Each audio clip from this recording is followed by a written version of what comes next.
આજે આપણે બનાવીશું વેજીટેબલ ઉત્તપમ, જેના માટે મેં અડધી વાટકી જેટલો રવો લીધેલો છે। તેમાં આપણે 2 ચમચી જેટલું દહીં ઉમેરી તેને મિક્સ કરી લેશું અને થોડું થોડું પાણી ઉમેરતા જઈ અને મીડિયમ થીક એવું બેટર તૈયાર કરી લેશું। તેને રેસ્ટ થવા દેશું 10 મિનિટ। ત્યારબાદ તેમાં 1 નાની ચમચી જેટલો ખાવાનો સોડા ઉમેરી થોડું પાણી ઉમેરી અને તેને એક જ દિશામાં ચલાવી અને એક્ટિવ કરી લેશું। ત્યારબાદ આપણે તવા પર 1 ચમચી જેટલું તેલ ઉમેરી દેશું અને આ રીતે નાની નાની સાઇઝના આપણે ઉત્તપમ બાળકો માટે બનાવીશું। તો આપણે આ રીતે બેટરને ચમચીથી પાથરી દેશું અને તેના પર આપણે હવે વેજીટેબલ ઉમેરી દેશું। તો તેના માટે ઝીણી સમારેલી ડુંગળીને આપણે આ રીતે ઉમેરી દેશું અને આપણે ફ્લેમ છે તે સ્લો જ રાખીશું, જેથી કરીને વધારે નીચેથી બળી ન જાય। ત્યારબાદ આપણે તેમાં ઝીણા સમારેલા ટમેટાં ઉમેરી દેશું અને તમારી પાસે જે કોઈ પણ શાકભાજી અવેલેબલ હોય તે તમે ઉમેરી શકો છો।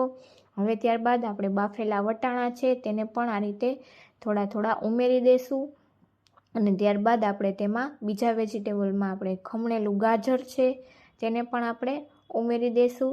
તો આ રેસીપી એકદમ સરસ ઝટપટથી બનીને તૈયાર થઈ જાય છે અને આ રીતે તમે બનાવીને આપશો તો બાળકો બધું જ શાકભાજી ખાઈ પણ લેશે।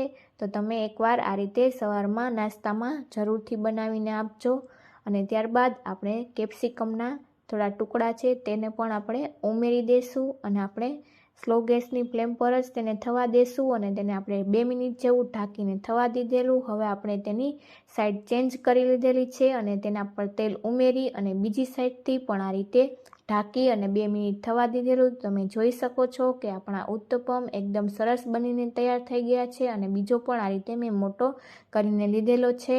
તો આપણા ઉત્તપમ તૈયાર છે। ફૂલ વિડીયો જોવા માટે ચેનલને સબસ્ક્રાઈબ કરો।